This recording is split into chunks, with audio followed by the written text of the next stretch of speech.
and there's no one in this segment that offers more features than the Nexon EV. But then again, it's just about the driving experience and all of that put together, and the XUV400 clearly achieves that.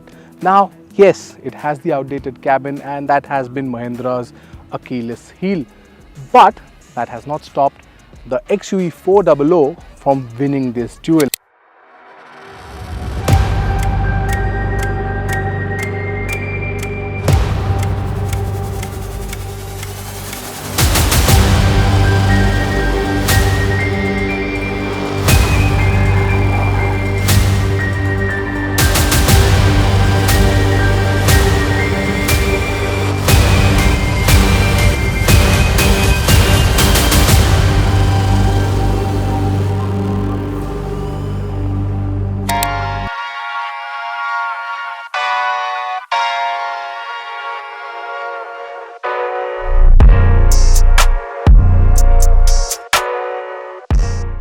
So round 1 went to the Mahindra EV, but now we have both cars again for a duel.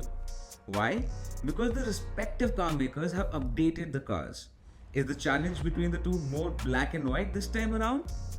Along with everything that's changed, the names of the two electric SUVs has also changed. We have the Mahindra XUV400 EL Pro and the Tata NexonEV Empowered Plus Long Range. Wow, that is a mouthful compared to what it used to be called earlier. Why, Tata? Why make the names more complicated? Now the biggest change in both the EVs is the features list. While Tata has gone all guns blazing, Mahindra has changed a few things around. Don't get me wrong here, the XUV400's cabin has improved a lot since the last time we saw it. You have this large 10.25-inch touchscreen infotainment system that has better response than before, and it also gets wireless smartphone connectivity. Strangely, the base variant doesn't even get a touchscreen.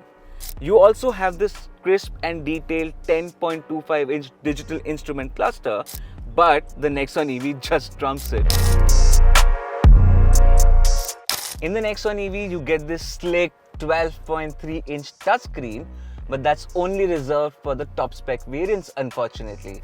The base variant gets a 7-inch unit, and the mid-spec ones get a 10.25-inch unit. The wireless charger in the Nexon is a bit finicky to use. It works well if you have a phone that fits the charging pad, but a smaller phone needs to be moved around a few times for it to start charging. Both have wireless Android Auto and Apple CarPlay. Well, at least Mahindra claims the XUV400 does, but this car doesn't, and it will come with an OTA update soon. The Nexon EV is miles ahead of the XUV400 when it comes to features, as it has Arcade.ev, an app suite that allows you to play games or stream content while you charge your car, along with a 360-degree camera, automatic headlamps, and so much more. We've spoken about the cabin in detail in the review, but the steering is askewed, and finding the right driving position takes some effort, as the steering wheel can only be adjusted for height and not reach. Something that is also an issue with the XUV400. However, the angle of the steering wheel feels more normal than the Nexon EV. Since both EVs have a light colored cabin, they are prone to getting soiled very easily. Not ideal for an environment as dusty as India. The Nexon EV is the only one here that gets ventilated seats.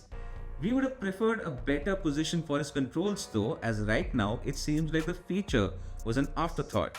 What we also don't like is the touch-based climate control panel. Every time you have to press a button, you have to look down to see if it actually worked. Haptic feedback would have been nice. Space at the back in the XUV400 is much better thanks to its longer length and wheelbase, and being wider than the Nexon EV, there's decent head and shoulder room. That isn't the case with Nexon EV. It's still cramped back here, and the middle seat is best left for children. But if you are going to spend more time in the back, the XUV400 is a better bet. Safety has now become a crucial aspect in buying a car. Global NCAP crash tested the new Nexon and it scored 5 stars for both adult and child occupant protection tests. Unfortunately, the XUV400 still hasn't been tested, and both are yet to be crashed by Bharat NCAP as well. Now, on to how they drive.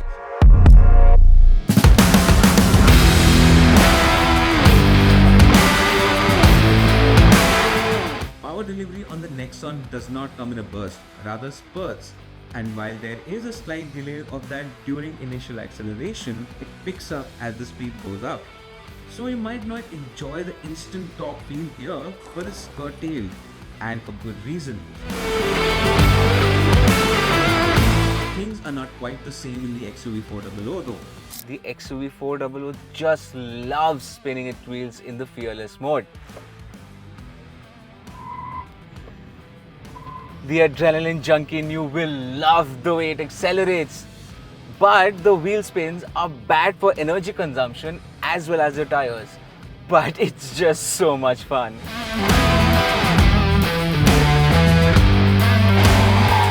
The XUV400 is the more powerful EV of the two, producing 148 bhp and 310 Nm, while the Nexon EV makes do with 143 bhp and 215 Nm. The Nexon though has 10 km more range and a slightly larger battery pack. Now on to ride quality. The Nexon EV still has the problem of a bumpy ride at slow speed, and it irons out eventually as the speed increases. The steering is sharp and it inspires confidence behind the wheel. The XUV400 has a supple low-speed ride quality thanks to its softer suspension and lighter steering, but out on the highway it feels bouncy, especially at the back. And the charging times haven't also changed much since the last time we tested both the EVs. Both still support 50 kW DC fast charging and come with 7.2 kW wall box chargers from the factory. A plus point for the Nexon EV is the vehicle-to-load and vehicle-to-vehicle charging capability, and this is the only mass-market EV to get this feature. Kudos Tata Motors. Well, what about region braking then? While both get it, the Nexon EV gives you more freedom as you can select the intensity of the regen, and the XUV400 gets only a single mode.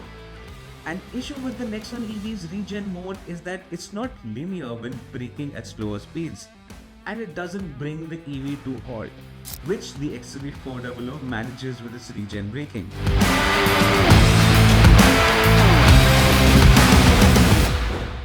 On the looks front, a lot has changed for the Nexon and not so much for the XUV400. The Nexon EV is more flamboyant, superlative even. The LED light bar is a signature and there's no doubting which car it is even if you see it from a distance. Easily recognizable and quick brand connect, Tata has ticked both those boxes. The XUV400 is more of an understated design, and yes, some may like that.